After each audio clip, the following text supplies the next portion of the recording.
All right, whenever you're ready.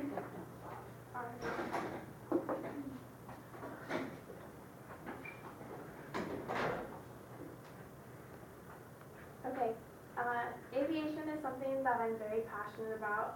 It's a science, hobby, and career that goes way back in history, and it's helped get us to where we are today. It's a big part of our nation's history. It provides millions of jobs to people worldwide. Today I'm going to talk about the brief history of aviation, focusing on airplanes and the careers it provides. Humans have dreamt of flight since the beginning of time. We watched birds, the masters of flying, and wanted to accomplish flight ourselves.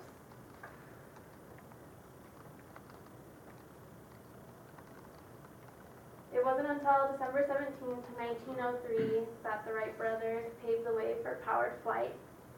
They flew the first heavier-than-air airplane for 12 seconds in North Carolina. Before that, we had only flown balloons and gliders.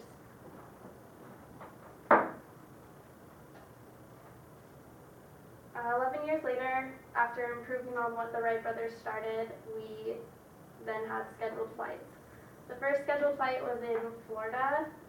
You could go 18 miles in 23 minutes, which is extremely slow, and they only had flights twice a day.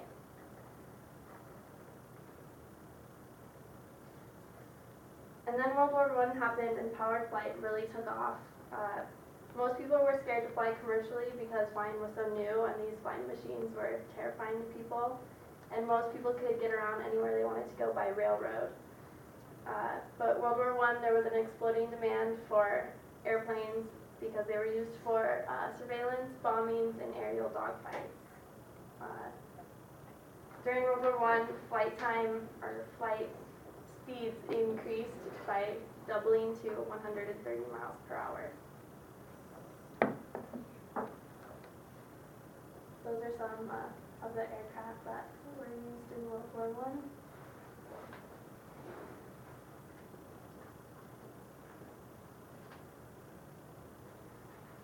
I.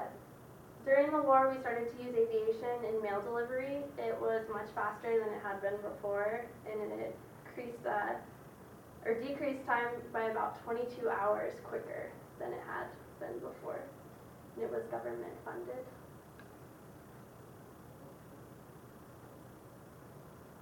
Then you guys have probably heard of Charles Lindbergh. He was the first person to fly a non-stop flight over the Atlantic Ocean. He flew from New York to Paris. After this happened, he was considered an American hero, and people were much more comfortable with flying.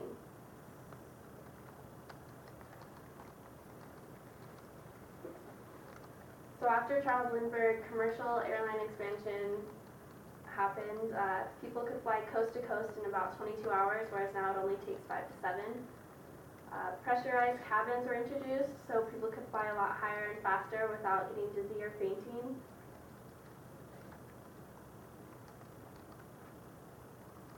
And then as time went on, we improved our aircraft. We introduced wide-bodied and planes that were supersonic. Now there are thousands of flights per day all around the world, and it's one of the most safest and quickest forms of transportation we have. So as you can see, as we improved aviation, the demand for jobs in aviation grew too.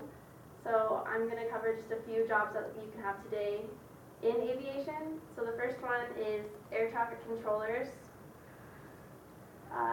They control, as the skies became more crowded, we needed someone who could control the movement on runways and in the air. In order to become an air traffic controller, you need a 4-year college degree in aviation. You need to get air traffic control training with the FAA, and on average, they make around $100,000 a year.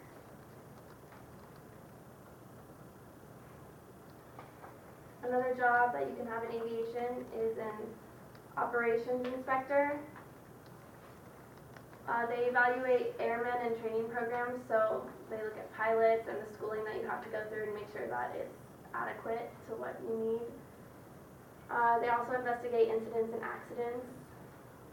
You need a 4-year college degree in aviation, and on average they make about $48,000 a year. There's also aerospace engineers. They develop new technologies for aviation, defense systems, and space exploration. You also need a 4-year college degree in aerospace engineering, and they make about $92,000 a year. The last career I'm going to talk about today is a commercial pilot. In order to become a commercial pilot, you have to first get your private pilot's license, and then you have to get your instrument rating, which is so you can fly without like seeing out. So if you're flying through clouds, you need your multi-engine, and then your CFI, so you can become a certified flight instructor, and your airline transport license, and you need about 1,500 hours, which is a new rule that they just put in like a couple months ago, and that's a lot more than it's ever been before. So there's probably going to be a huge demand of pilots in the next couple of years because most people won't be able to meet that requirement. You need a 4-year college degree in aviation, and a 777 captain on average makes $165,000 a year.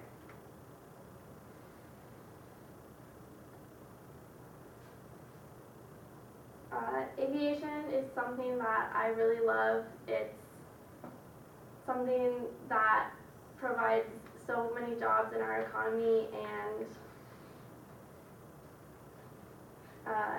I love being a part of it, and I hope you enjoy listening to me as much as I enjoyed talking to you. That's all.